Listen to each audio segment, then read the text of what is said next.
Mary, you always crack me up waving to get your lights back on. I have to do that at work too. My lights go out if Marcia's not sitting there. Greg, I think you're on here as City of Adrian. I'm not seeing. He's coming on right now. Okay.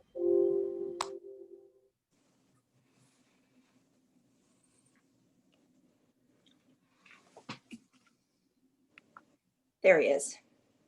Sorry, had to log back in as me. I logged in as the city there for a minute.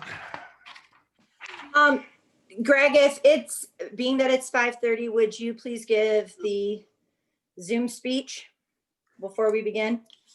Good evening, everybody. I'm City Administrator Greg Elliott. I'd like to address a few things before the mayor requests a roll call. This is the pre-meeting, which is a forum for the City Commission to discuss various issues and topics. For much of the meeting, we ask participants to mute themselves to allow the commissioners to have their discussions and to minimize any background noise that may be disruptive.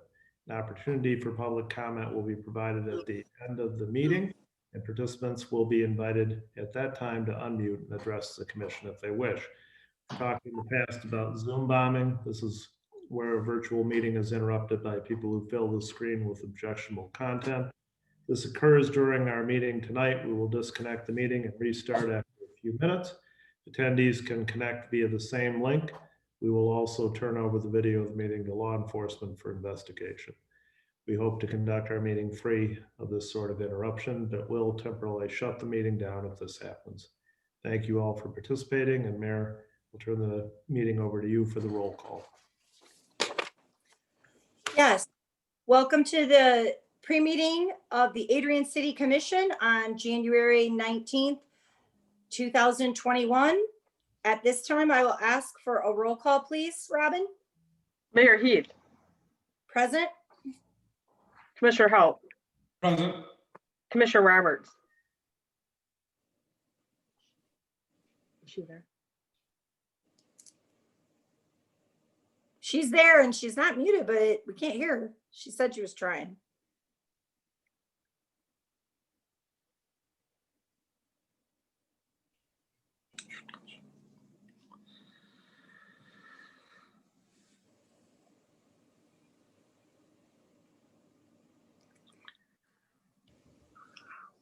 We still can't hear you, Mary. Try to raise her hand. Just raise her hand. Raise your hand. Raise your hand. Commissioner Watson. Present. Commissioner Strayer. Present. Mr. Gauss. Present. Mr. Castleberry. Present. All commission members present. Okay, go ahead, Greg. Thank you. Thank you, Mayor. So the first item for our discussion this evening is the Heritage Park House again. When last this was before you, we were asked to look into whether we had insurance coverage for such an activity. And the city attorney and I also took that opportunity to discuss some of the the issues associated with it and made some modifications to a draft lease to accommodate some of those things. Meadowbrook tells us that that the house is on our policy and we would be covered for that activity. Some of the things we tried to address in the draft lease were what would happen if the employee living there ceased to work for the city. So in that so we made the lease a month-to-month lease, which he's fine with.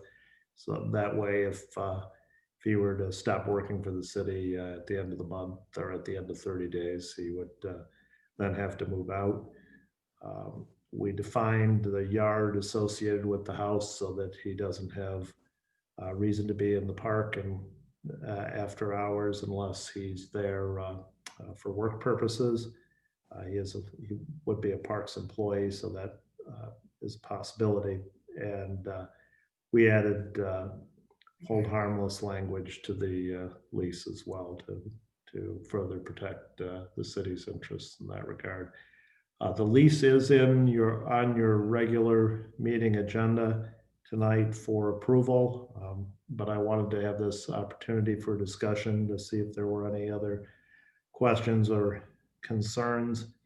With respect to the work, I mean, we would be changing the job description for that position. So as I think I mentioned last time, we'd have to bid that work out with that union. And that we don't need any action from the commission to do that, but just so you're aware of that, that would be part of the dynamic as well. Refreshing your recollection on reasons why I thought it was a good idea last time. We do pay a security company currently to open and close that park. In this case, we would have a Parks Division employee living just a stone's throw down the drive from the gate to the park. This house is actually on the outside of the gate to the park, so it's not within the park itself, but the employee would be there in close proximity to do that. That would be part of his undefined job duties, and it just generally would be out there to keep an eye on things in what is our most remote of our parks. So I'm happy to answer any questions or give you any other information I can about the proposal. We are proposing to charge what we deem a fair market rent for the house given its condition. Part of the consideration for the lease would also be doing cosmetic upgrades to especially the interior of the house, which definitely needs cleaning and painting at this point. And the employee who's interested is aware of that. Happy to answer any questions. Greg, how does the timing of opening and closing the park impact or possibly impact his role with the city? Like I say, it's going to be, we're going to adjust the job description to include those duties. And so it would just be part of his normal duties under that revised job description. Okay.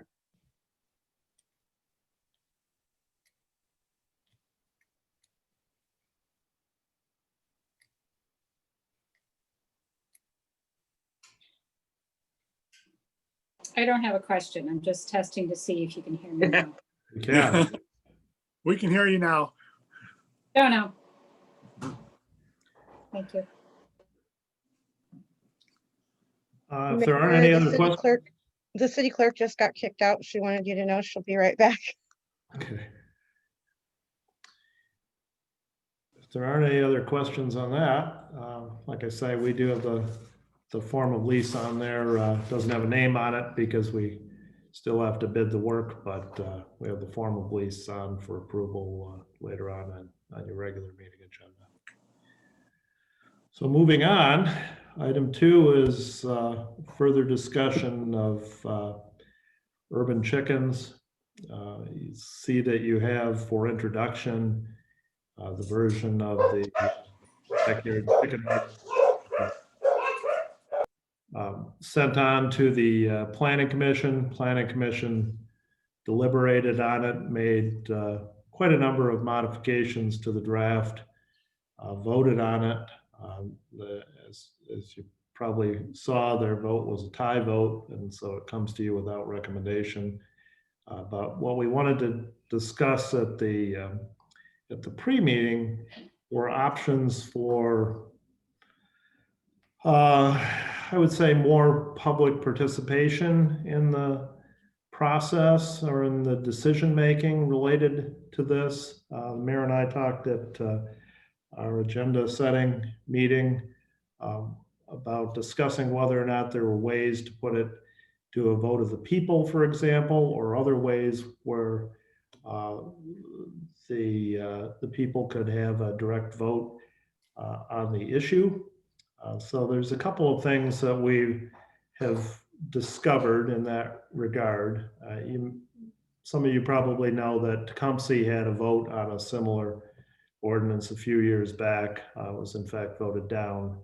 That was done through a process of citizen initiative. So under our charter, similar to theirs, a citizen can propose to initiate a law, which is, in other words, draft a new law for adoption by the city, or can petition for a referendum on a law that you pass.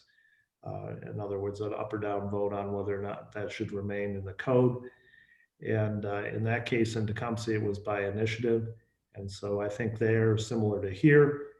If you were to receive such a petition, which has to be signed by 10%, Robin will correct me if I'm wrong if she's back, but 10% of the electors who voted in the last election. So in this case, that would be the presidential election. If you were to receive such a petition, then you would have two choices upon receipt of such a petition. Either A, you could adopt it and it would enter into the city code, or B, you could choose to put it on the ballot at an upcoming election and the people could vote on it directly. The other possibility, so one of the drawbacks of that approach, and I think one of the reasons we decided to go down the path that we've gone so far when we first talked about drafting something related to this issue, is that it's, in this case, the prohibition on the keeping of chickens is in the zoning ordinance. So zoning ordinances have particular procedures related to their adoption and to challenges thereto that are contained in the Zoning Enabling Act of the state of Michigan. And you can't initiate a zoning ordinance amendment in that same way that I just described.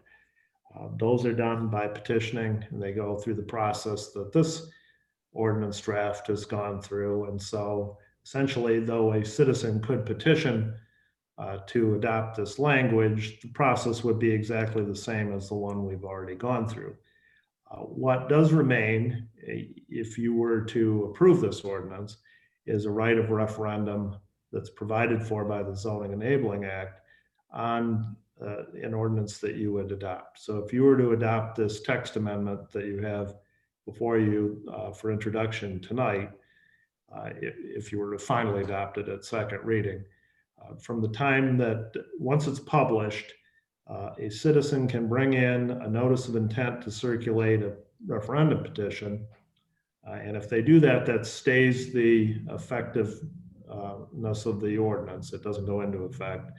And they have 30 days in that case to collect a petition containing signatures from 15% of the electors who voted, a number equal to 15% of the electors who voted in the last gubernatorial election. And if they do that, then in that case, then it continues to be stayed until there is a vote of the people on the question of whether it should be adopted. So those are two different routes where further public input into the question of whether or not this should be adopted could be achieved. Of course, there's other things that might be done, surveys and those sorts of things. The concern was, I think, and Mayor will speak for herself, but I think the concern was that, there may not have been a fair representation of the electorate as a whole showing up for public hearings at the planning commission. I mean, they're difficult to get to, and you may or may not know about them. In the case of an ordinance like this, it's published in the newspaper, but you don't have any specific notice sent to your home. So unless you're paying attention, you might not know that it's in the offing. I mean, it was there were articles in the paper, and some of those talked about when public hearings would be. But that's the concern, that there may be more opinion out there than we have necessarily heard throughout this process. I will say that we have scheduled another public hearing, as I think I mentioned in one of my reports, for February 1st, which would be second reading would be on the agenda, because there is a provision in the Zoning Enabling Act for that to be requested by a citizen before the legislative body. And so in case that was going to happen, we went ahead and scheduled that for your February 1st meeting. So that's kind of the purpose of having it on for discussion tonight. And I would turn it over to you all for that purpose. I need some clarity why it feels like we're overworking this. I mean, we've talked about it multiple times. Planning Commission has gone through their steps. It's on for first reading. Why are we, I've never heard, I mean, I'm aware of some of this stuff, but I've never heard hey, what about this? Or let's make sure that, and so on and so forth, related to ordinance changes that we make. I don't know. I'd just like some insight into that. I mean, I think this has been worked. There's been opportunity for discussion. There are absolutely remedies if people don't like the outcome of our vote, but I think it's time for us, to go someplace with it. Even though Planning Commission ends up hung, that doesn't stop us from having to make a decision as well. And I think that was the point of this, because it is back at us, yes, but the public, it was more for the public to understand that there are opportunities for them. There are other avenues, because they're coming to us and saying, we want it on the ballot. We can't put it on the ballot. And we keep saying that, we're not allowed to put that on the ballot. So some of it is just that communication piece. This is what's happening. It's the first reading tonight.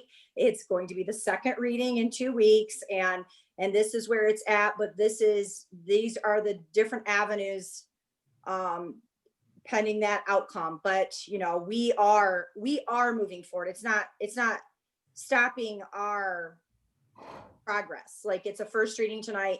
In 2 weeks, it'll be the second reading, and either adoption or not of that.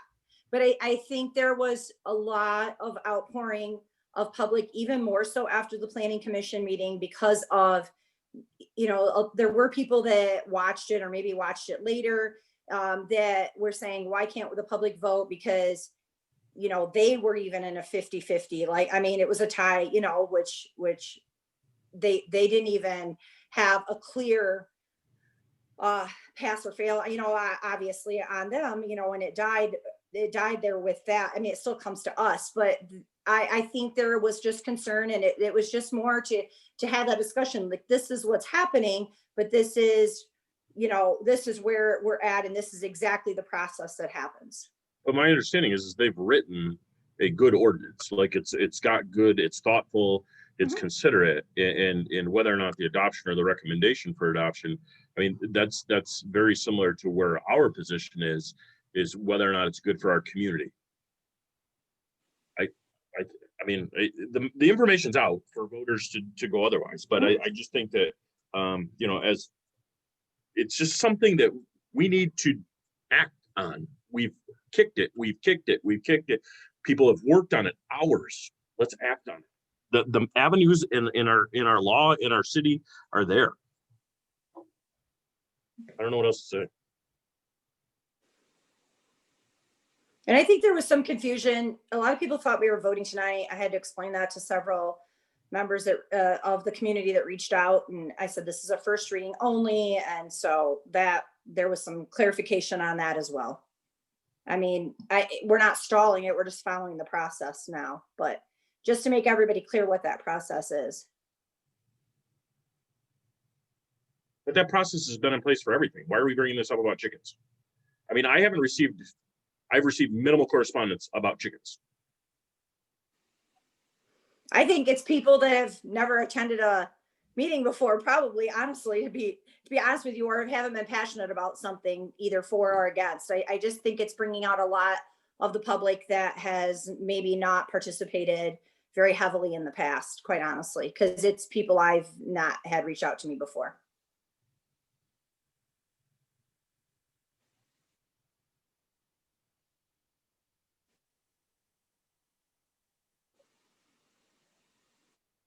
I'll chime in. Commissioner Watson, I understand where you're coming from. I feel like we've talked about chickens. And to me, it's okay if we have one more public forum right before the vote. At least people can say we allowed public comment then. Is it necessary? No. Is it nice to do to allow, one last chance to sway our votes? I guess that's what the mayor is advocating, and I'm okay with it.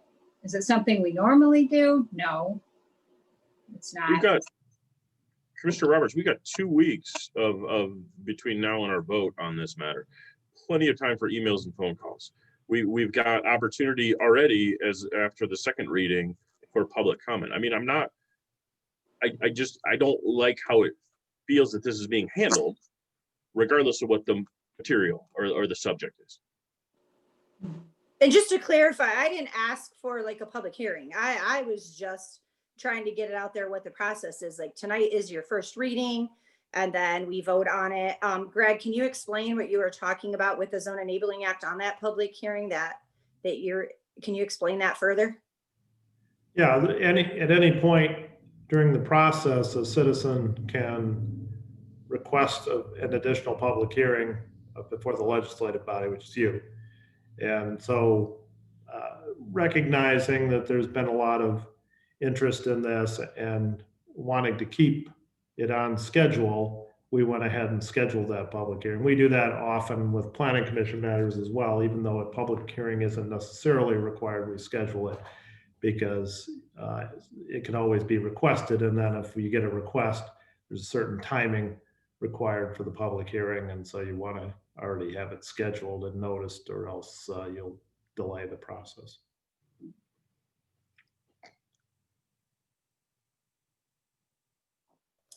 I guess I'll jump in here real quick. I said it from the beginning of we started discussing chickens, and I don't get the contentiousness of it either. I know I'm not going to have chickens. My neighbors probably are going to have chickens.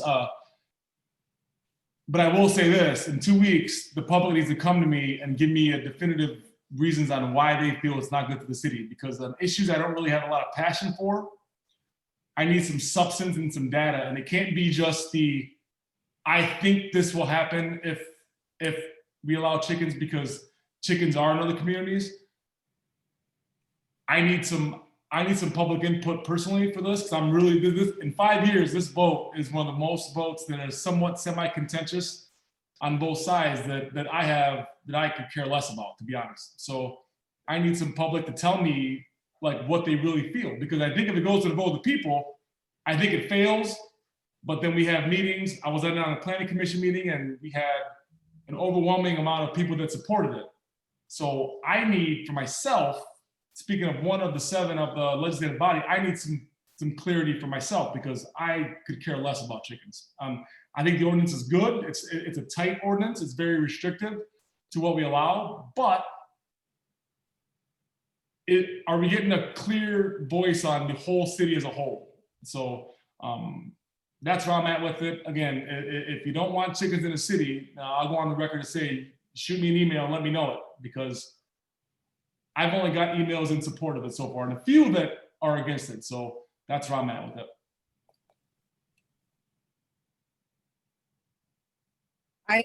With you, Al, I don't know if I will have chickens or not. I just don't know if I have time. I am always interested in eating eggs though. But I think it's important to do my own due diligence too. So I have reached out to Liz Loomis, the code enforcement officer in Albion, who is a city similar to Adrian, and talked to her about what it looks like to have chickens in the city. I called some real estate organizations in Marshall and Albion to see what real estate looked like, if chickens affected real estate. And I didn't get much negative information. I got mostly positive information from them. And I have had quite a few people reach out to me with positive requests. I haven't had a lot of naysayers reach out to me either. Most of my requests have been for, not against. So I'm with Brad too. I don't know why this is seems to be taking a forefront to everything we're doing, especially considering what's happening in our community in the last year. So I'm confused at the amount of time we're spending on this.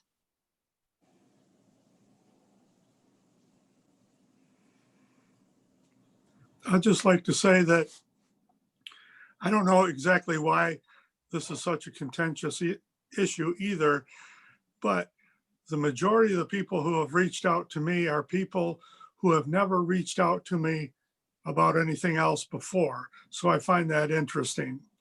So definitely a lot of people are talking about it. And most of what I'm getting is nay.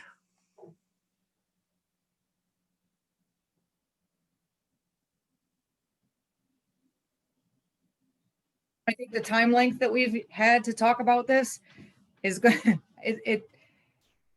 We didn't give the public the option to have this conversation with us. Well, not me necessarily because I wasn't there, but on all the other things that we've passed votes on in the past, such as DARA, marijuana, park camping, feeding deer. We haven't given the public this much time to have conversation. And so again, I'm a little concerned at the time limit we're taking on this and how that's going to affect the outcome of this and how contentious chickens have become in our community and what happens to people if they have chickens or get chickens, et cetera, because of how long this is taking. I think that this has followed this pretty much the same path that happened in Tecumseh however many years ago. I think that their city council went back and forth before they took the avenue that they did.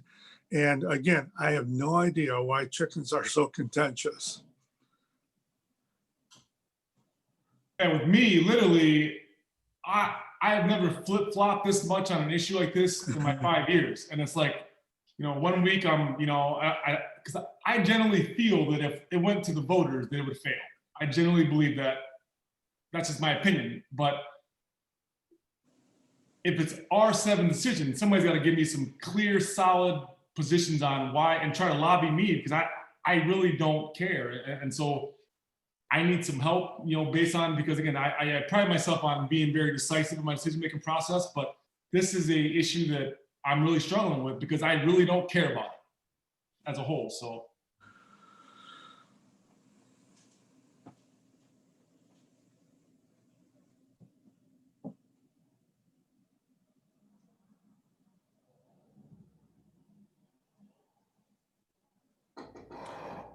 Okay, well, if there's no further discussion on that point, we do have it on for introduction tonight, and then it will be on February 1st for an additional hearing and proposed for second reading.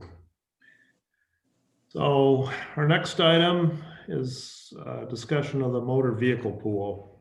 You'll recall, I hope, Will Sadler's hypothetical he gave you during our capital budgeting workshop. Now, because his is an enterprise fund, the utilities department does not participate in the motor vehicle pool. However, gave you an example of if he did, how it would cost him for a $40,000 pickup truck about $200,000 if he bought it through the if he acquired it through the motor vehicle pool.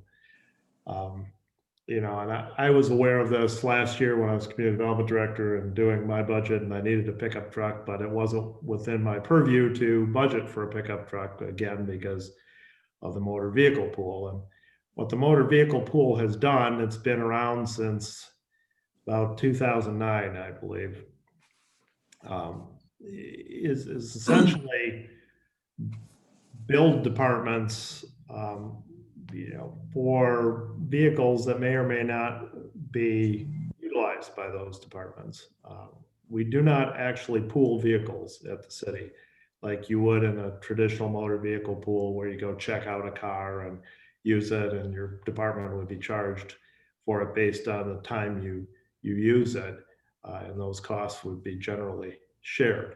We all have our own, all our departments have their own vehicles.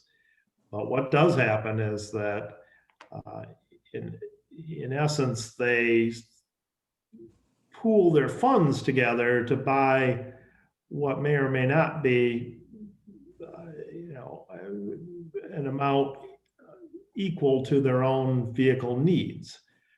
You know, it's no surprise, obviously, that some departments have more expensive vehicles than others. And what I think ends up happening is that all the departments sort of chip in to buy those vehicles for those departments that have those extreme capital needs. And it's instructive that the utilities department is not in it as an enterprise fund, because you can't take money from an enterprise fund to subsidize other departments. But that is not only true of the utilities department, it's really true of any department that raises revenue by way of fees. And it's certainly true of our fee estate funds as well.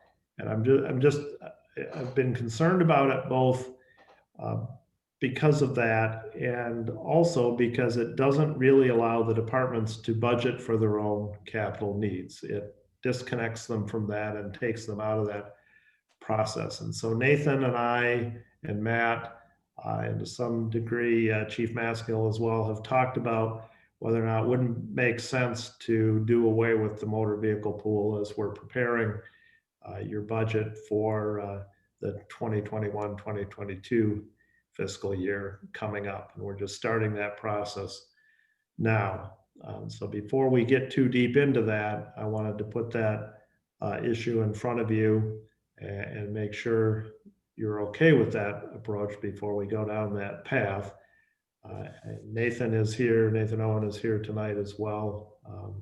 He can speak to that. I believe Matt is here as well. Nathan, do you have anything that you want to add on that point, or that you would think would be helpful for the conversation? No, I think you hit it pretty well, Greg. Like you said, this would give departments the ability themselves to budget their vehicles and not have to really, I guess, fight in the motor vehicle pool to try to get what they need. So no, but I think you covered it pretty well. And so procedurally, what we would end up doing, and there was some discussion about this at capital budgeting workshop, you know, putting money aside each year for those capital needs. With the general fund, I mean, you don't necessarily have your own pool of money, right? It goes back to fund balance at the end of the year if you don't use it. But Nathan did talk to our auditors, and we believe we have a procedure where we can in fact do that, where departments who have capital purchases coming up projected in their long-term plan can put money aside each year, and it will go to fund balance, but it will go to a portion of fund balance that'll be called committed fund balance. So that it'll carry forward from year to year in a savings account, if you will, for that capital purchase that they have programmed. So to me, that's a more responsible way to approach it. It lets each department control their own capital needs. There will be some aspects of the program that will remain pooled, gas and maintenance, to the degree those are done in common. I mean, gas is already done that way. We have a fob and you get charged for what you use, and the same would be true for maintenance as well. Matt, do you have anything that you want to add on this point before we open it up for discussion? No, I don't really have anything to add. I guess if anyone has any specific questions, I'd be more than happy to answer them. But I think Greg kind of hit the main topics there. So I'd open that up for any questions or concerns. Greg, who are the big benefiters of this change, and who are the big losers of this change? Well, I mean, it's no secret that most of the most expensive pieces of equipment are purchased by the fire department. I don't necessarily want to characterize them as a loser in the exchange, though, because I don't think the motor vehicle pool really was keeping up with their needs anyway. I mean, it was getting behind. It was not collecting enough for things that fire has programmed. And, departments obviously that don't have the same extreme capital demands would, if you would, benefit to some degree from not having an amount taken out of their budget that is disproportionate to what their own vehicle needs are.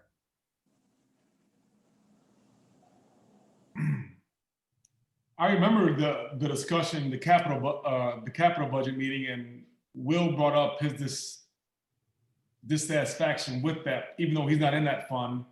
And Matt kind of made, if you could read his body language, he totally understood where he was coming from. So I think it was the ambulance discussion on like how are we not, or was it it may have been the big fire truck, the rig. Anyway, so how long have we been in the motor pool program, and like piggybacking on Commissioner Watson, like who's gonna? Because if I can remember right, I don't think we were on, or Ladd and I were on, but I think that it was for most of like police cars, right? Or am I wrong? Was that the reason? That's what I think. And some pickup trucks and. Right, or DPW or Yeah. parks. It's all vehicles other than utilities, correct me if I'm wrong, Matt, that are programmed in motor vehicle pool. And some get purchased more frequently than others. Obviously pickup trucks and police cars get purchased more often than fire trucks or DPW equipment. But I believe it's everything other than utilities, department vehicles that's in the pool. And like I say, I think it's been going on since 2009. I think that's what Nathan found.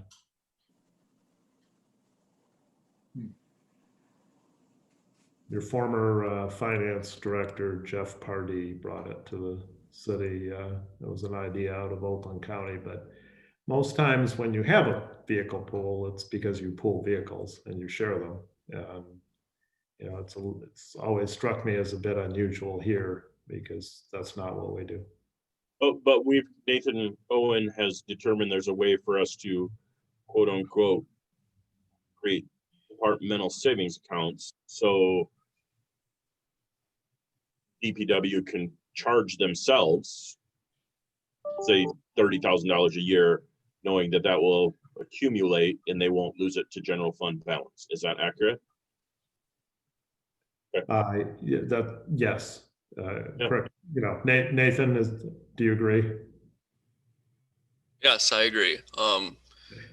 So each department is going to be able to budget each year what they are going to need that year, and then they can factor in any savings, like for the big fire rigs, he's going to put in, let's say, 100,000, and that'll build up in the committed fund balance for that particular one. The ones that were going, multiple years to save up for. Yeah. Greg, I have a question. Is the motor vehicle pool an idea that has sort of just run its course? Maybe the cost of vehicles have gone up so much that it's just not practical anymore. Maybe when it was first put into play, the vehicles we were buying weren't nearly as expensive? I don't know if that's necessarily the case. Like I say, I think it was, maybe, I mean, it's hard for me to speak to what the motivations were, but I think it was maybe put in place as that sort of a savings account. But what is resulted is more of a disconnect, as I see it, between the departments and their actual capital needs and their budgets being able to reflect those or having control over their budgets as it relates to those because the individual departments don't budget for the motor vehicle pool. Well, it seems maybe our needs have just changed over the years. The way you've described it tonight, to me at least, it makes sense. I guess I have a question about that too. So like, you may have departments, especially, I'm looking at Chief Massengill, like there's some big purchases coming up. If he was planning on that motor vehicle pool, like, is this putting him in a bind? I know, are there any big purchases that were coming up that they were planning on that with the motor vehicle pool? I guess that's what I'm asking. And like, how are we going to make up that difference if they were? Well, to the degree that there are funds in there, they'll be allocated, as they were intended. And there are funds in there. But like I say, it's kind of masking those needs, I think, right now, in that there are very significant needs coming up in the future, but there's not necessarily the funds in the motor vehicle pool to pay for those right now.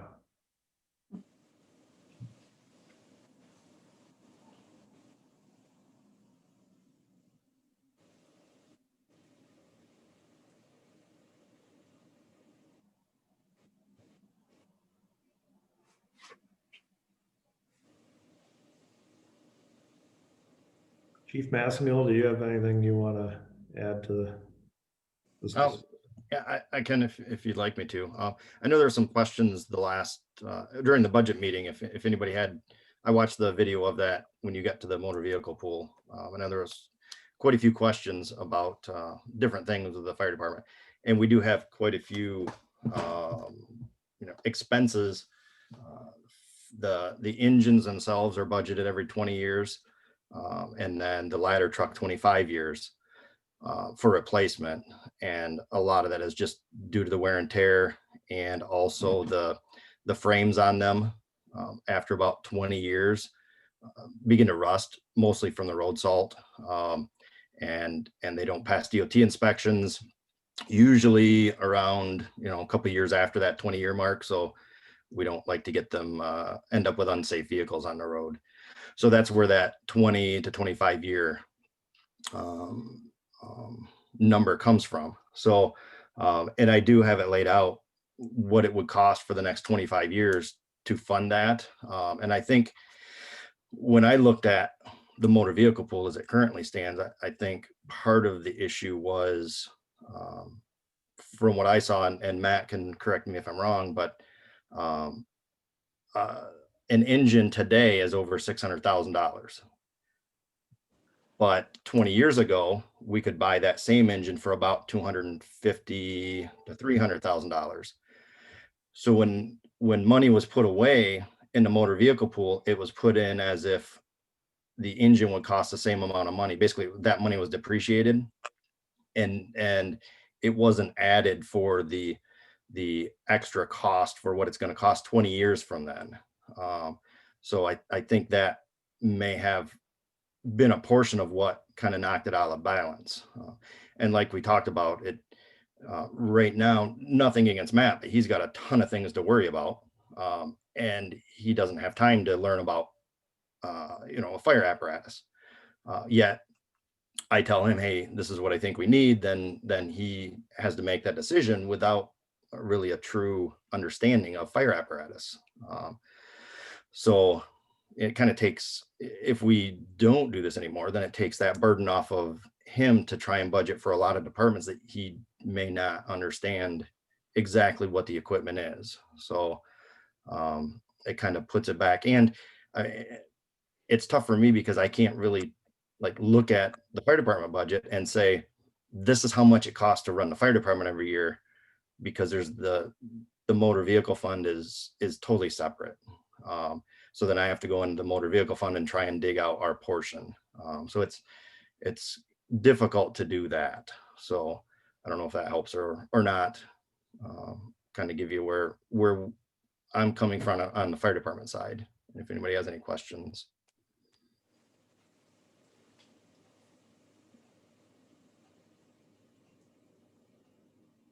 Mayor, I'd like to make a comment if I could. Yes, go ahead. Good evening, everyone. Chief Emmerich. I don't disagree with anything that has been said. I think Chief Massengill is right on. We're expecting Matt to know our vehicle needs for all departments. And the administrator is absolutely correct when he says it creates a disconnect. To highlight that or to illustrate that, I can tell you that with the 5-year rotation, our needs are pretty static. We usually get 2 marked cars per year and rotate them into the fleet. So we know that we're going to spend about $90,000 to get 2 cars and get them upfitted. What I wind up budgeting has been anywhere between $127,000 to $212,000.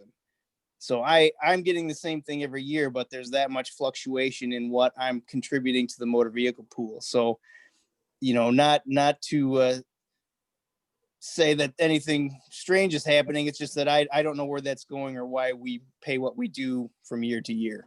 So I think disconnect is the absolute term for that. Thank you. Thanks, Chief.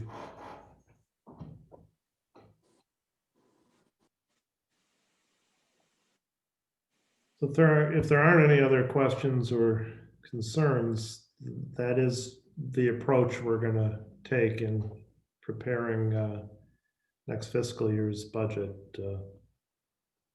And as I say, we're going to be jumping into that next month.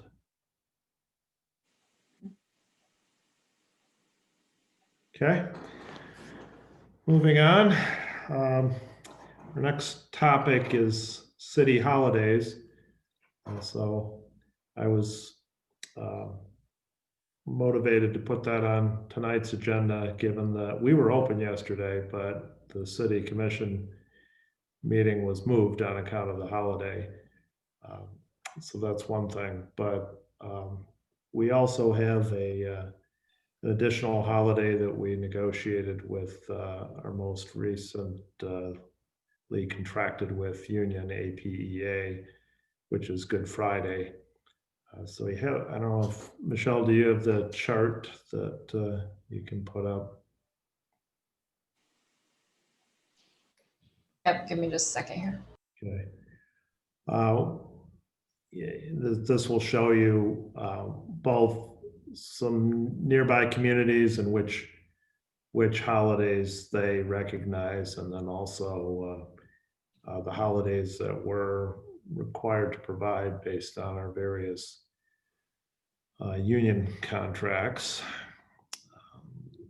So the top is sort of a survey of surrounding jurisdictions, and then the bottom is our various bargaining units, and then our non-union folks. So as it relates to Good Friday, essentially all the bargaining units other than all the bargaining units, and so everyone other than non-union gets either Good Friday or Easter. Police and fire who work would otherwise work on Easter tend to get Easter. The other units tend to get Good Friday because Easter would not be a work day for them. So I would like to bring back at a future meeting a resolution recognizing Good Friday as a city holiday. It doesn't make much sense to me to have only the non-union people working on that particular day, be a skeleton crew. But I also think it would make a lot of sense for us to recognize Martin Luther King Day as well, Martin Luther King Jr. Day as well.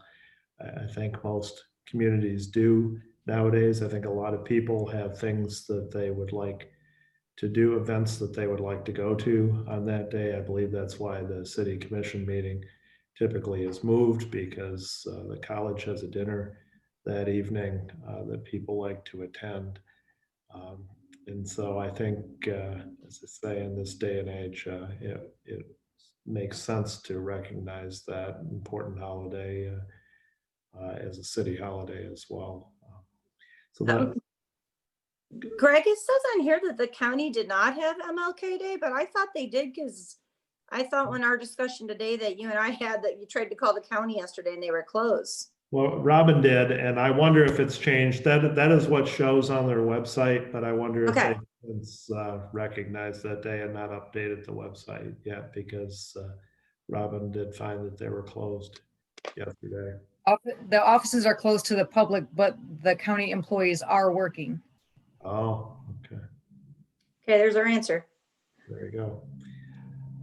The other holiday that you'll see many communities recognize that we do not is Veterans Day. So I'll throw that in there as part of the discussion as well. If you look at the number of holidays most municipalities recognize, it's about 13, and we tend to be a little lighter than most in that regard. And so that might be another consideration as we think about whether or not we want to recognize other holidays. But I wanted to put that on for discussion tonight. As I say, I think with respect to Good Friday, I would recommend that, because we're going to be down to just non-union people working that day if not, but I'm interested in the commission's thoughts on the other holidays as well. I'm all for MLK Day. Good Friday, I mean, half day sounds pretty good to me there. Yeah, I'm just speaking from experience and how my professional life is. New Year's Eve for us is the same way, where it's a half a day. So I don't know if there's some balance there, or not, but I definitely would agree with an MLK Day.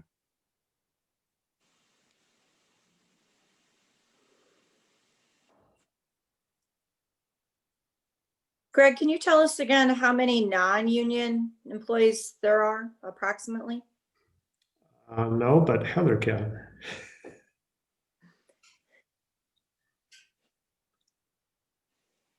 Are you here, Heather? Sorry, I was talking, but I was muted. Yeah, give me just a couple seconds and I can give you a number. If I had to guess, I'd say 50.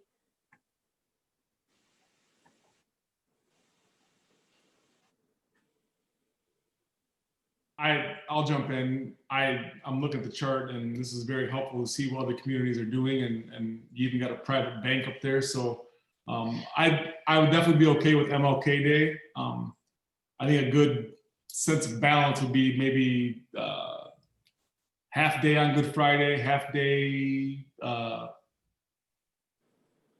New Year's Eve. I mean, just because I still think we need to provide service, and again, it's one of those things where obviously MLK Day is a little bit different situation. I think that everything should be closed when it comes to outside of your traditional service businesses. But I don't know if we should close the whole day on Good Friday. I mean, that's just my opinion. I'd be okay with Veterans Day. I think that's another one that's it's very important to a lot of folks, and including myself. So I think that finding some compromise there, I think is the avenue to go. So again, I'm just piggybacking on what I do in my professional life too, my business too. So, but I've never been one to have Easter on a Sunday, so I'm all with Monday off. I've never been a big believer in that, but that's just me though. There's about 60 non-union employees as I'm looking at the list. Okay, thank you. That's helpful. Well, let me jump in and say, I think MLK Day is a must. Half day on Good Friday, and I could support Veterans Day also, but yeah, MLK is a must.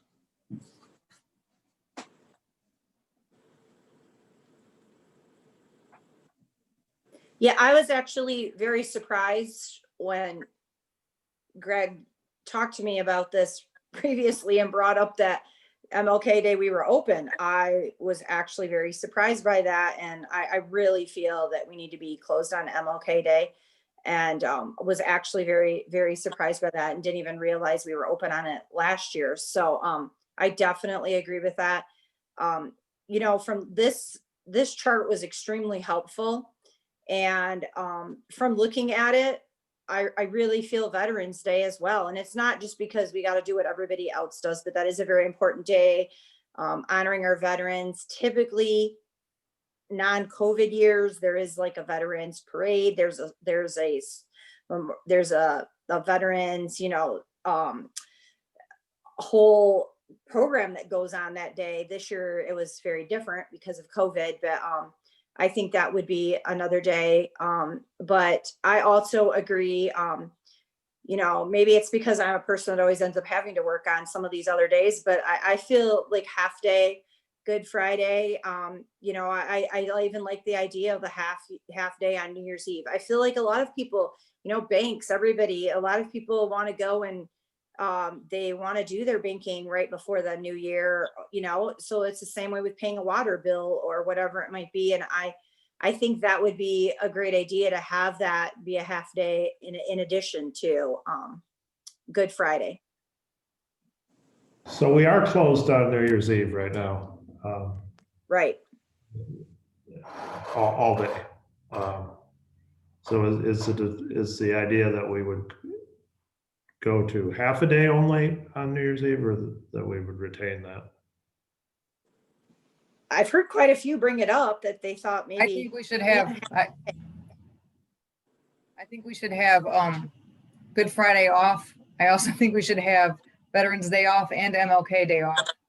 I think our people provide for our city, and we should give them, I don't think those are days people, when we consider MLK Day and things, I don't think those are days people should necessarily be paying their water bill. It's often a day of reflection or a day of service for all of those things. So each one of those holidays we just mentioned are actually, so.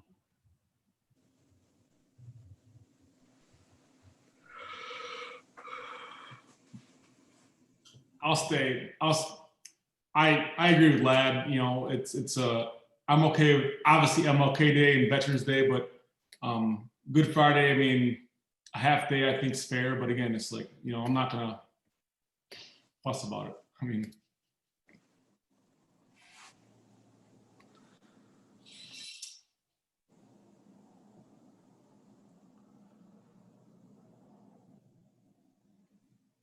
Okay, well, if there aren't any other thoughts, we'll bring a resolution back for another meeting to take action on that then.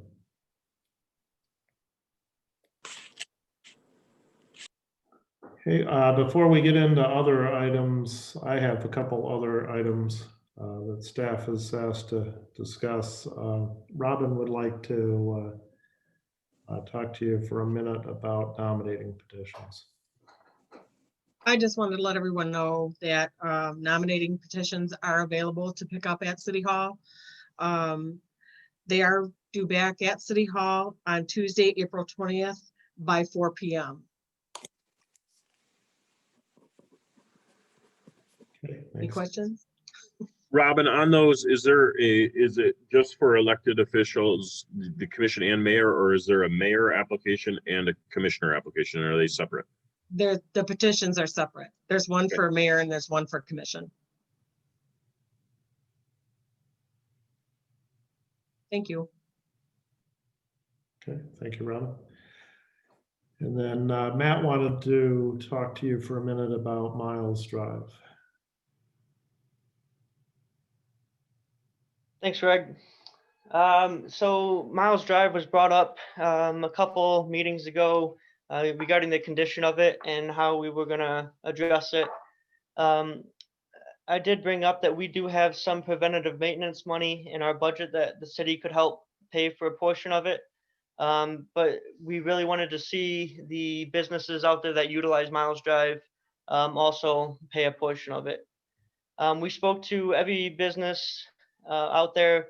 Doan and Krieghoff both mentioned that they will no longer be needing access to Miles because because James Street opened up. So we took them off the list. Irvin Amisteel still has that drive out to Miles Drive, so we left them on the list. And it seemed like everyone was receptive to helping, just depending on the cost.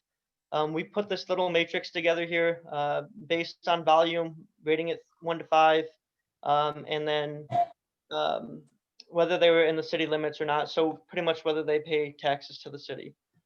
These are the costs that we came up with, totaling $50,000. Total project cost would be about $200,000. So the city would be responsible for paying about 150 of it. Like I said, we do have funds in one of our accounts now for 305,000 for preventative maintenance. So we would just knock that down a little bit. We can certainly increase the total cost that the businesses would have to pay. I just don't want to go too high and scare them away and not want to help at all. So I just wanted to bring this to your attention, open it up for discussion a little bit and see what you guys want to do from here. Matt, what kind of improvements are these? This isn't like a total rebuild of the road or anything. This is not. This would be a base stabilization. So we would grind about 7 inches down, inject emulsion, and then put 4 inches of asphalt back on top. So we're just strengthening the base and putting a new layer of asphalt on top. So doing that, how long do you think that road or that street would last, given the traffic that it gets on it, the type of vehicles? As long as it's preserved well, 25 years. We just try and protect the base from getting any water penetration. It's a matter of keeping up with it, and that's what we're trying to do now, is preserve the streets that we have in good condition, and that's what chip and fog and microsurface and ultra thin overlays help with. Okay, thank you.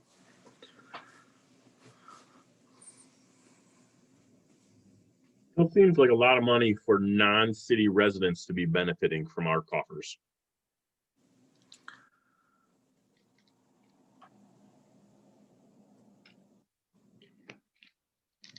How, Matt, when you talk to Irvin, PPG, and Roto, how important was it to their business that Miles be upgraded or addressed? They all spoke of concerns of the condition of Miles. And quite honestly, every couple of years, I usually get not every couple of years, but every now and then I get a call from one of them that says, hey, like, can we do anything? Can we put a cold patch out here? What can we do? Can we patch it?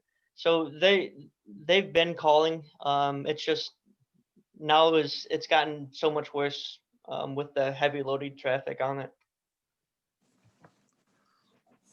And that's my question. So these 3 companies, they have heavy load traffic on Miles Drive, correct?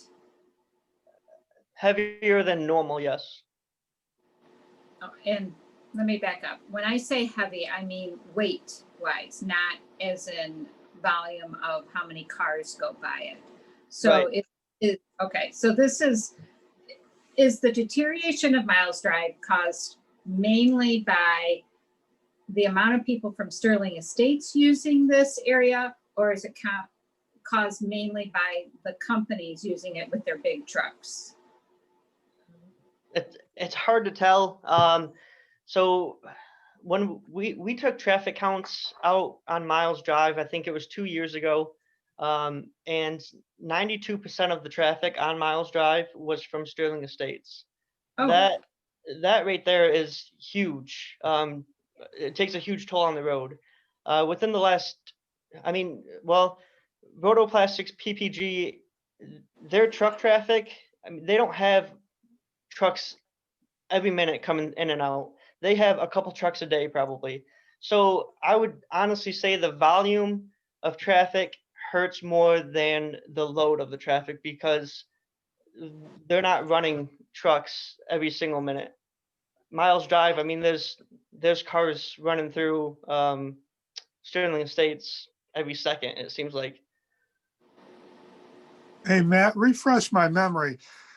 Sterling Estates, the front part of it is Adrian and the back part is Madison.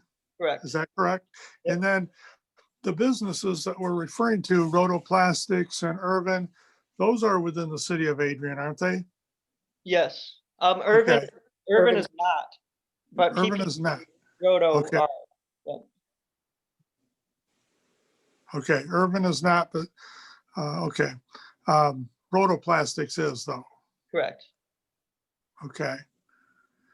Well, that's real interesting that 90% of the traffic is from Sterling Estates, and it would be the back part of the estates because the front part would just be coming out onto Division from the front entrance. Right. And I remember at one point we were going to reach out to Madison Township about this. Did we do that? I reached out to the Sterling Estates manager specifically, not Madison Township.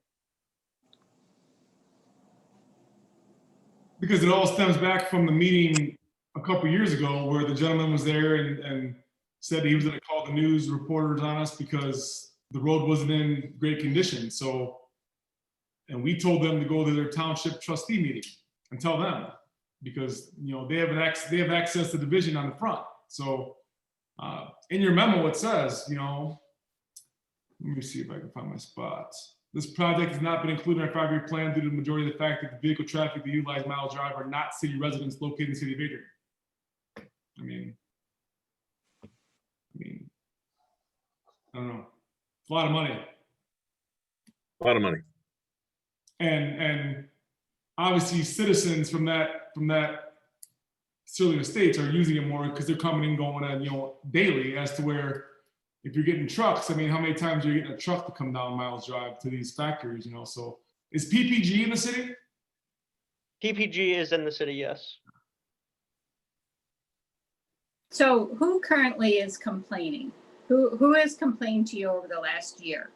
Has it been one of these 3 companies or has it been Sterling Estate residents?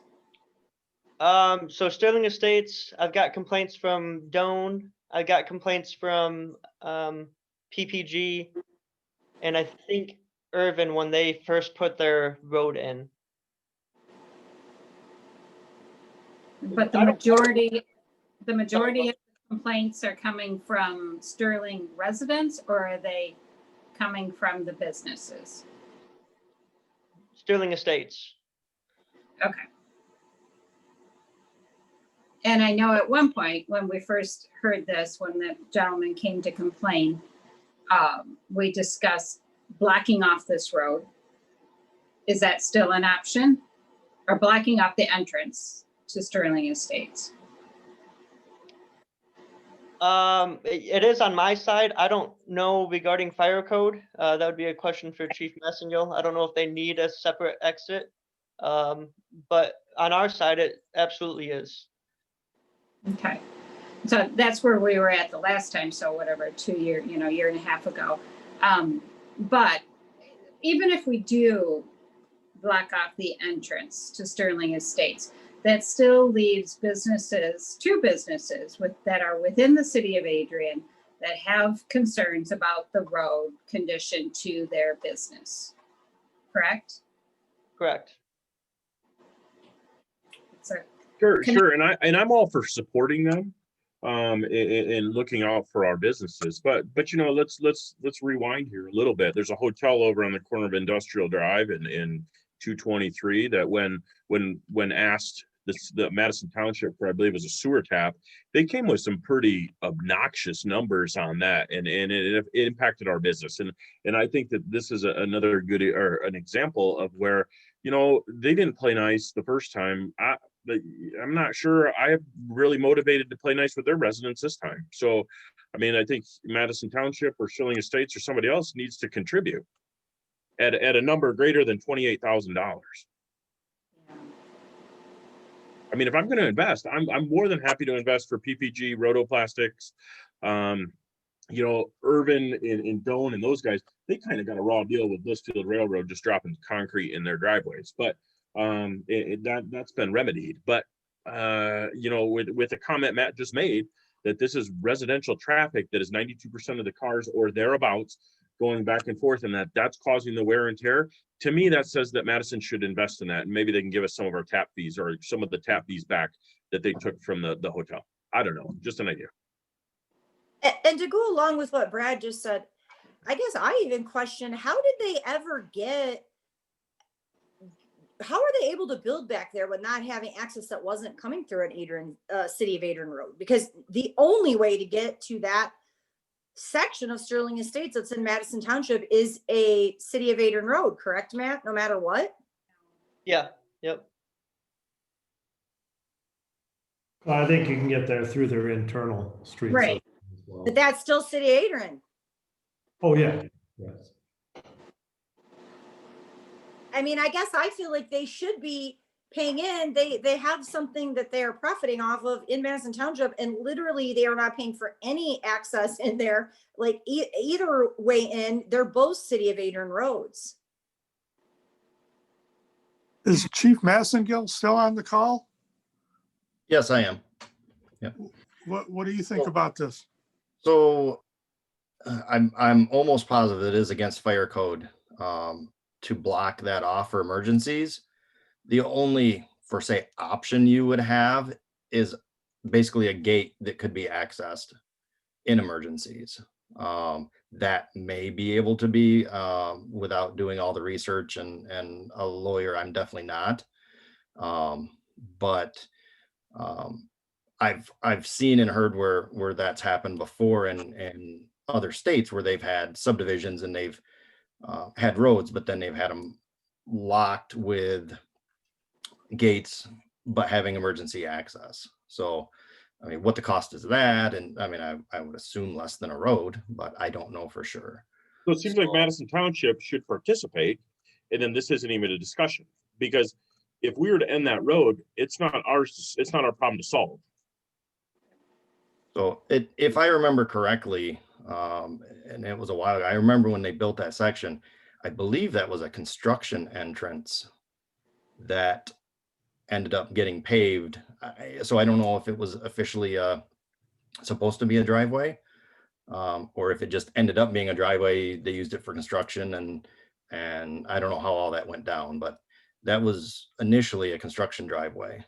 So I'm not sure how that goes. You know, where Commissioner Watson's coming from, and again, Commissioner Strayer and I sat in that meeting about the tap fees for that hotel, and just the overall attitude by and again, we're trying to bring the walls down and be collaborative, but that meeting, and I was getting there in my years of service, but you know, that meeting alone, I don't forget that.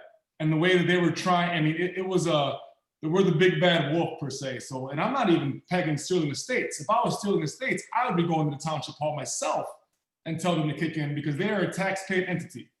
So like for me, that'd be like, you know, if I had a road that my residents accessed, well, their property tax goes to fund their services, their roads, their infrastructure. So I'm not necessarily even looking at Sterling Estates. I'm looking at, you know, the township as that, you know, their residents. And I even told the gentleman after the meeting when we were in the chambers that you're in the wrong place. You need to go to your township and, you know, and tell them to kick in some funds, because again, it's not, the City of Adrian is not here to solve all the county's problems. So.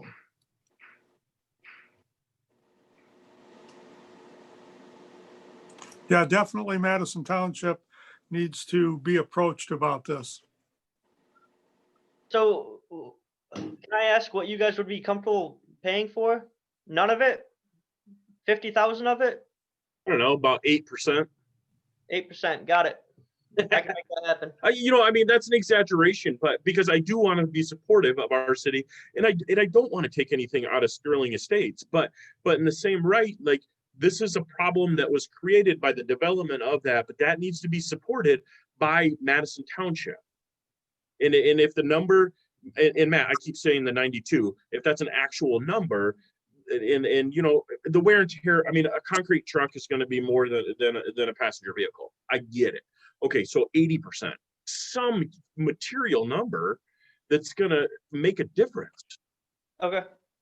Because Matt, because if the city came to me wanting money to fix a city road that's in front of my business, my south location, I'd be at a meeting.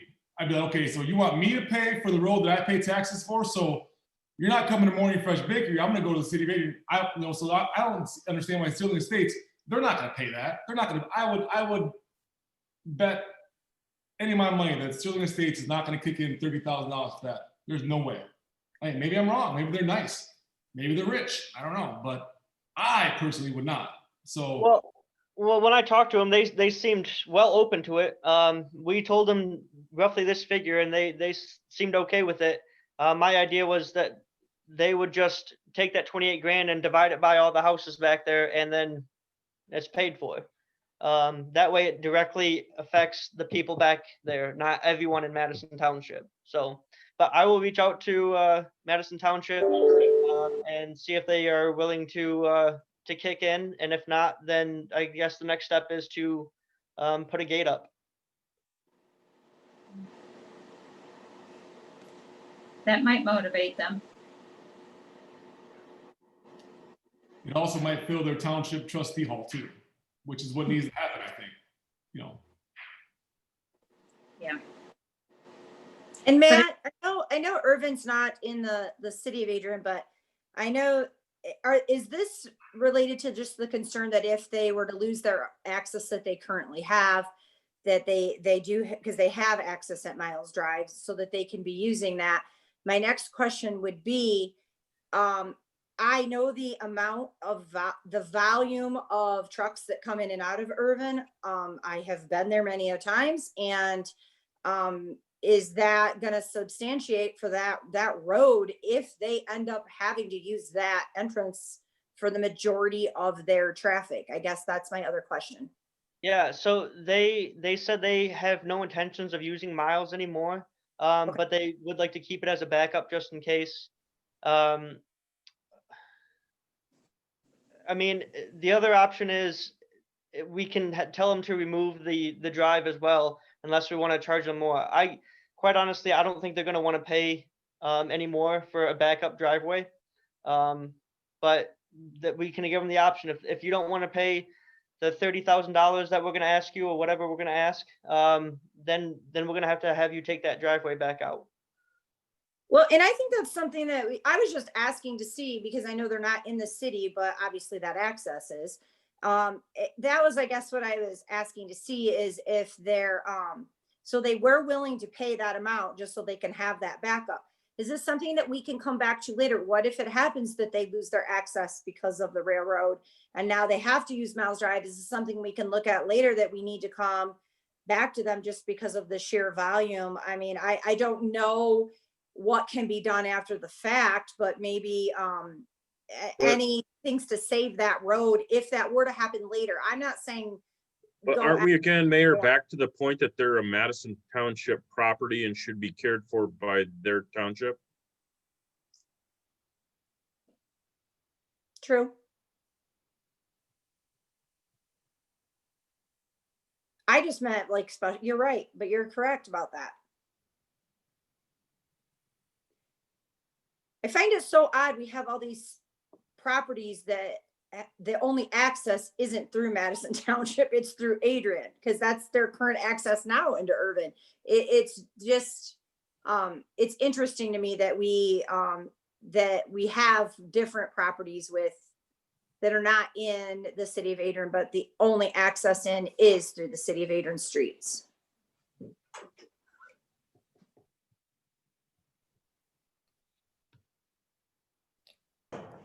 It's just if I had a business in Madison Township, if I own Sterling Estates, I would send my residents to the township. Go to their meeting. Tell your elected officials how you feel. Tell them you demand a better or at least a collaboration type. Demand it. That's what I would.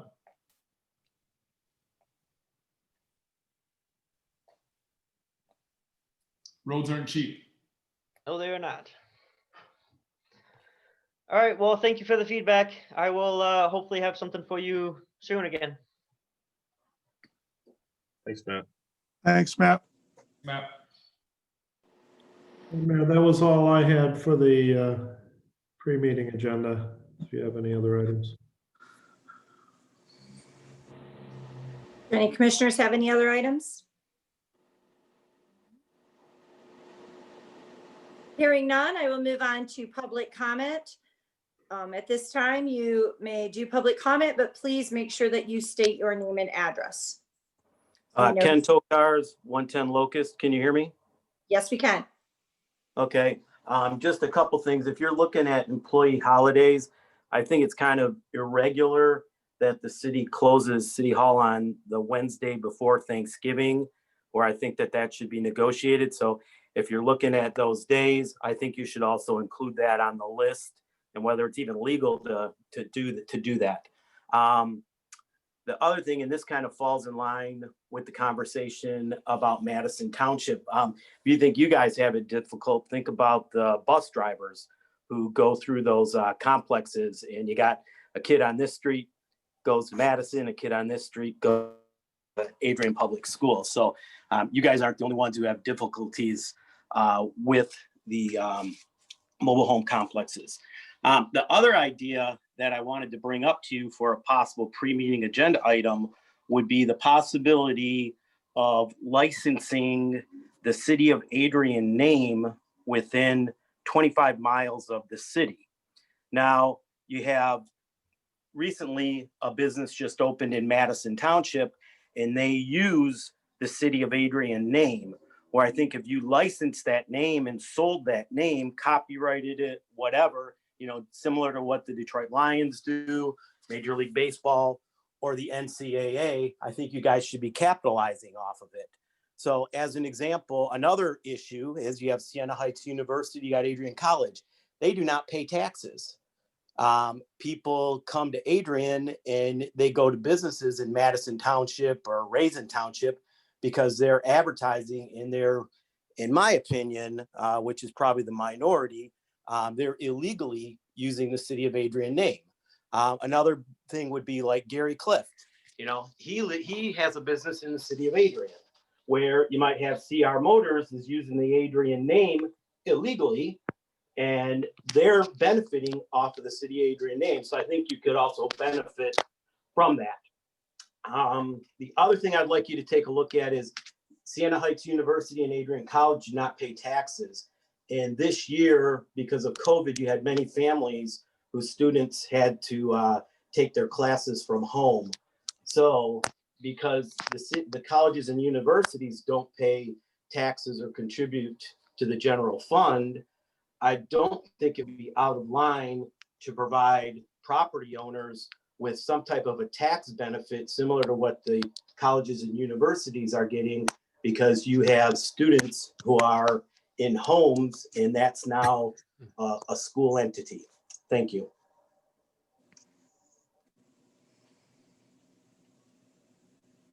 The Mayor and Commissioners, Don Taylor, 475 Meadowbrook Drive. Back to the birds, if you will. I think one of our commissioners mentioned that we spend a lot of time on this.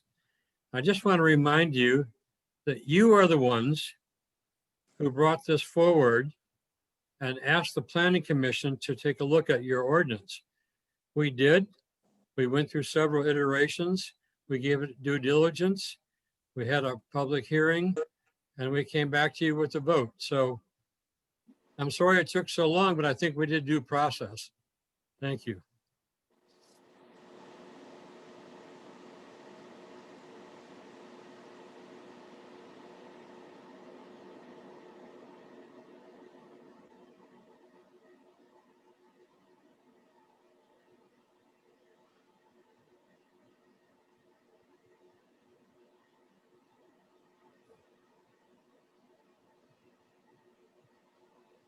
Hearing no more public comment, may I get a motion to adjourn? Move to adjourn, Roberts. Support Strayer. All in favor, say aye. Aye. Meeting is adjourned and the regular meeting will begin at 7 p.m. Thank you.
Greg, Sir. was that you walking into Ace Hardware this weekend? Because I said hi to somebody. It looked like you, mask up to here, hat down to here.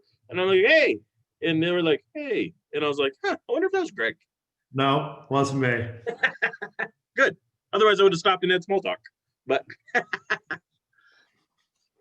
Okay, Greg, it's 7 o'clock. If you want to give the Zoom speech, please. Yeah. Good evening, everyone. I'm City Administrator Greg Elliott. It's 7 o'clock, and I'd like to address a few things before Mayor Heath officially calls us to order. For much of the meeting, we asked the participants, other than the commissioners and staff members, mute themselves to allow the commission to have their discussions and conduct their business. That will also help minimize any background noise that may be disruptive. Opportunities for public comment will be offered at different points throughout the meeting. At those points, participants can unmute themselves and will have an opportunity to address the commission. The 3-minute rule will be in effect for public comment. When it is time for public comment, please identify your name and address for the record prior to making your statement. Once we formally begin the meeting, the format and structure will be the exact same as it is in person, and we will work through the agenda as usual. All commission rules and procedures remain in effect. We've talked in the past about Zoom bombing, where a virtual meeting is interrupted by people who fill the screen with objectionable content. If this occurs during our meeting tonight, we will disconnect the meeting and restart after a few minutes. Attendees can reconnect via the same link. We will also turn the video of the meeting over to law enforcement for investigation. We hope to conduct our meeting free of this sort of interruption. Our agenda is available on our website, as well as the commission packet at www.adriancity.com. Thank you all for participating tonight, and Mayor Heath, I will turn it over to you. I call to order the Adrian City Commission meeting for January 19th, 2021. If everyone would please rise for a moment of silence and the Pledge of Allegiance.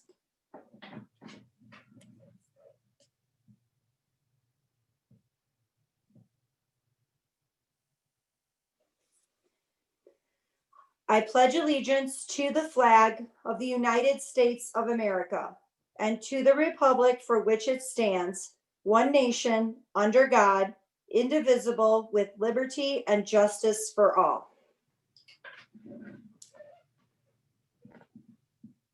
Robin, roll call, please. Mayor Heath, Present. Commissioner Halt, Present. Commissioner Roberts, Present. Commissioner Watson, present. Commissioner Strayer, Present. Commissioner Gauss, Present.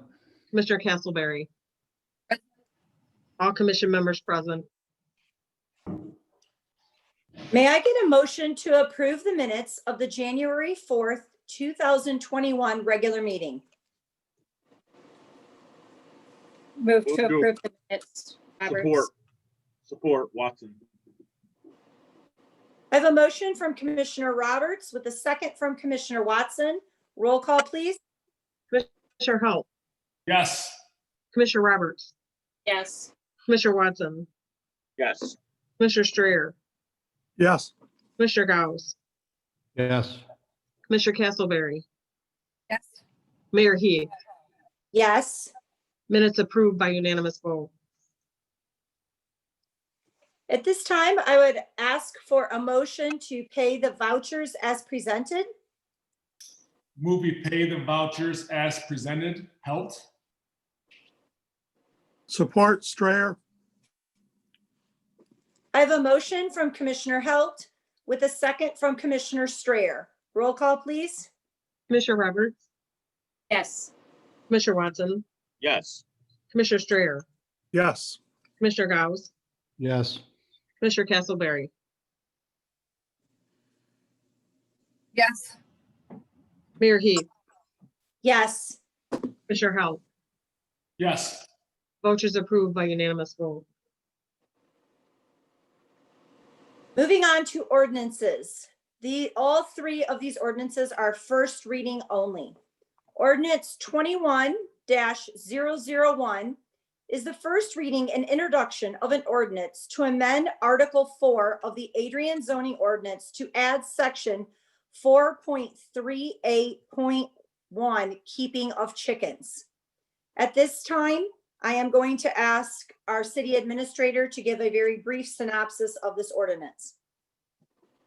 Thank you, Mayor. This would amend the zoning ordinance section 4.38, which currently prohibits the keeping of fowl, to allow for the keeping of chickens under certain circumstances, basically no more than 4 female chickens on a property used for residential purposes that is owner occupied at least 10,000 square feet in area, subject to certain requirements for the housing of those birds, if that were the case. Thank you. Moving on, ordinance 21-002 is the first reading and introduction of an ordinance to amend Article 4, Section 4.34, accessory buildings, and to add Section 4.34.1, accessory uses, to the Adrian zoning ordinance. At this time, I will once again ask City Administrator Greg Elliott to give us a synopsis of this. Thank you, Mayor. This would amend our accessory building regulations. Currently, we require a trip to the Zoning Board of Appeals for any accessory building over 100 square feet in area. This would allow for by right construction of accessory buildings that are proportionate to the size of the lot. And then it reorganizes that section also to put accessory uses in a separate section. Thank you. Ordinance 21-003 is a first reading and introduction of an ordinance to amend Article 3, Section 3.1 of the City of Adrian zoning development regulations and the zoning map to which reference is made therein, to the extent of deleting 1222 East Maumee Street from the I-1 Light Industrial District and including the same in the Planned Unit Development District. Once again, I'm going to ask City Administrator Greg Elliott to give us an explanation of this ordinance. This is the former Lenawee Tire Building at this address. The proposal is to convert that into a sculptor's studio and residence. And we're utilizing the planned unit development approach to allow for that flexibility. Moving on to resolutions. I'm sorry, did somebody? R21-003 is from Parks and Engineering Services. It is a resolution to approve a contract with Consumers Energy for emergency tree removal services. May I get a motion to adopt the resolution? Move to adopt the resolution, Roberts. Support, Strayer. Are there any public comments? Ken Tokars, 110 South Locust. Probably about within the last 4 to 6 weeks, I had talked to you guys about potentially having employees giving them access to a Google or an Outlook calendar where they could put things in a calendar to remind them of things that need to be done. You could forecast items. You could also put reminders and potentially maybe start having meetings where the department heads met and talked to each other about what's going on. After public comment, one of the commissioners stated that she was assured that, to me and all the public, that department heads were using calendars. And I guess my question is, if the department's heads are using calendars, how is it that an emergency service expired? You would think that there would be something on a calendar that this shouldn't have to come back at you last minute. So I was hoping that Commissioner Roberts could kind of address what she considers an emergency and what kind of assurances she was referencing when she said that calendars were being used. Thank you.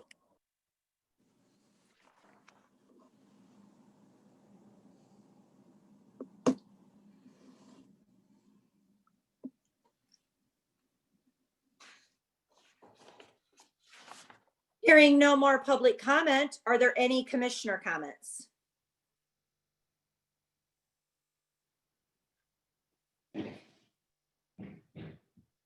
I have a motion from Commissioner Roberts with a second from Commissioner Strayer. Roll call, please. Commissioner Watson, Yes. Commissioner Strayer, Yes. Commissioner Gauss, Yes. Commissioner Castleberry, Yes. Yes. Mayor Heath, Yes. Commissioner Halt, Yes. Commissioner Roberts. Yes. Resolution adopted by unanimous vote.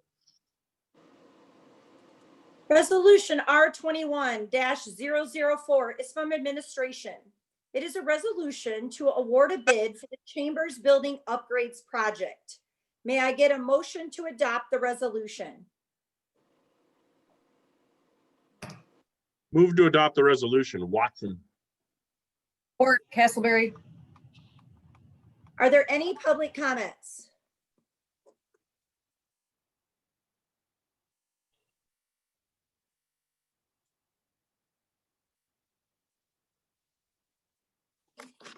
Are there any commissioner comments?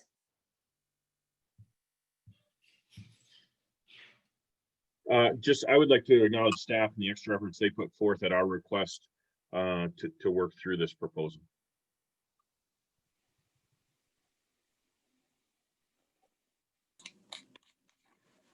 I have a motion from Commissioner Watson with a second from Commissioner Castleberry.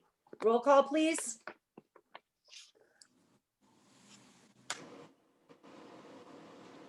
You're muted, Robin. Sorry. Commissioner Strayer, Yes. Commissioner Gauss, Yes. Commissioner Castleberry, Yes. Mayor Heath, Yes. Commissioner Halt, Yes. Commissioner Roberts, Yes. Commissioner Watson. Yes. Resolution adopted by unanimous vote. Resolution R21-005 is from Fire. It is a resolution to approve the 2020-2021 Assistance to Firefighters Grant Program Regional Grant Application Memorandum of Understanding. May I get a motion to adopt the resolution? Move to adopt the resolution. Strayer. Support. Watson. Are there any public comments?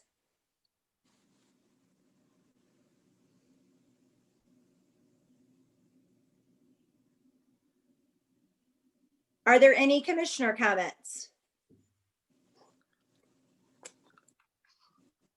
I have a motion from Commissioner Strayer with a second from Commissioner Watson. Roll call, please. Commissioner Gauss, Yes.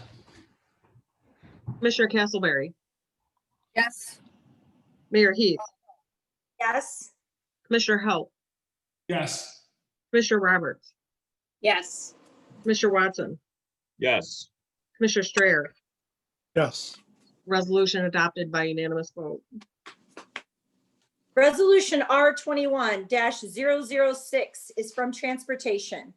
It is a resolution to approve a project authorization for federal operating assistance for the Adrian Dollar Ride. May I get a motion to adopt the resolution? Move to adopt the resolution. Help. Support. Strayer. Are there any public comments?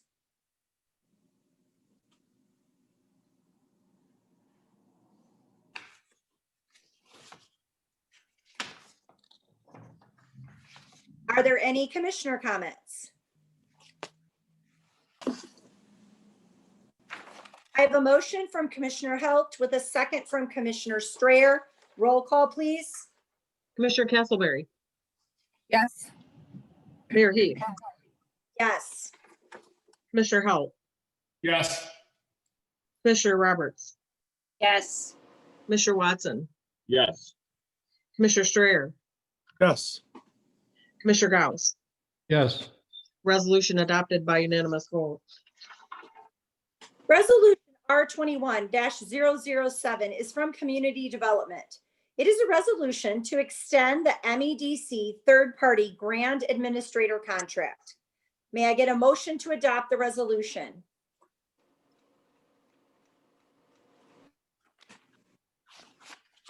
Move to adopt the resolution. Watson.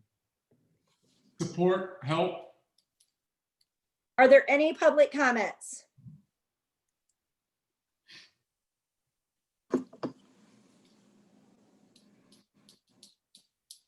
Are there any commissioner comments?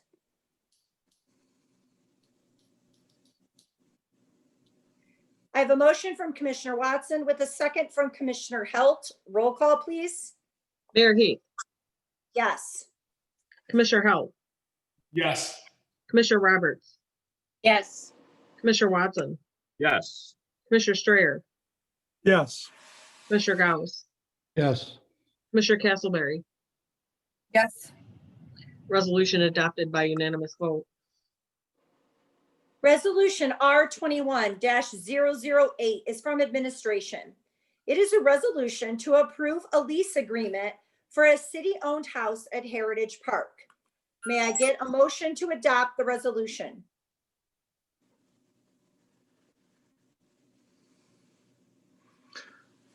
Move to adopt the resolution. Strayer.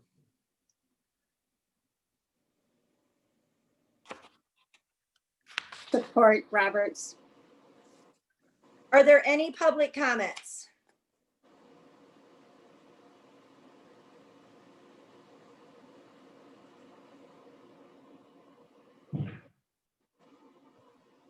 Are there any commissioner comments?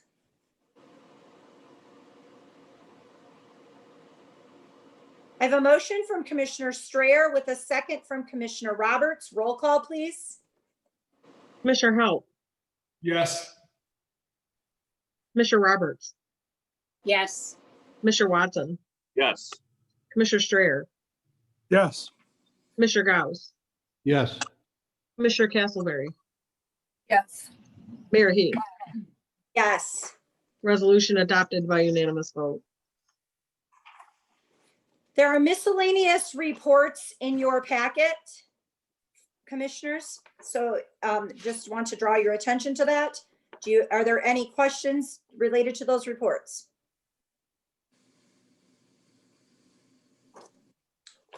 Hearing none, we're going to move on to public comment.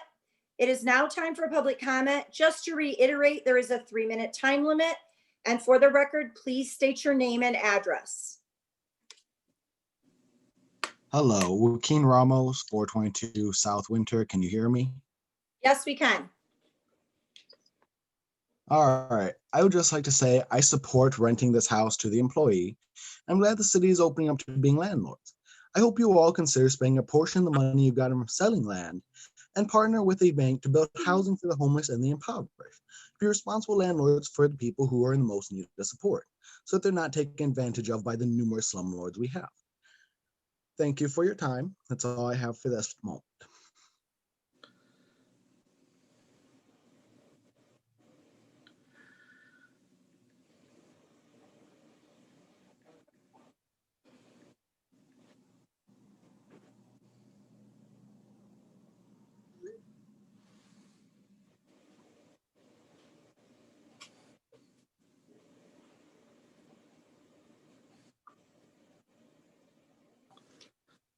Hearing no more public comment, I'm going to move on. Are there any commissioner comments?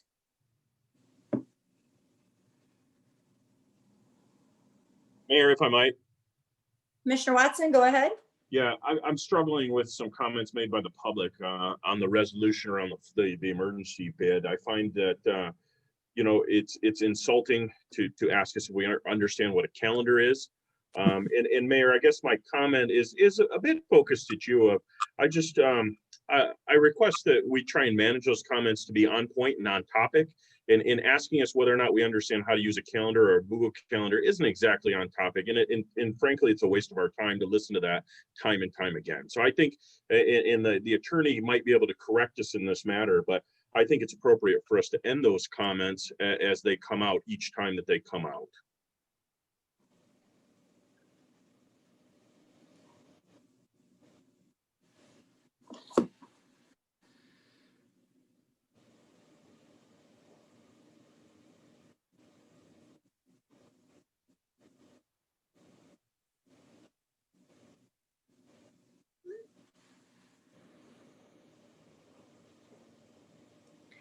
Hearing no more commissioner comments, may I get a motion to adjourn? So moved. Help. Support Strayer. All in favor, say aye. Aye. Aye. Meeting is adjourned. Thank you, everyone.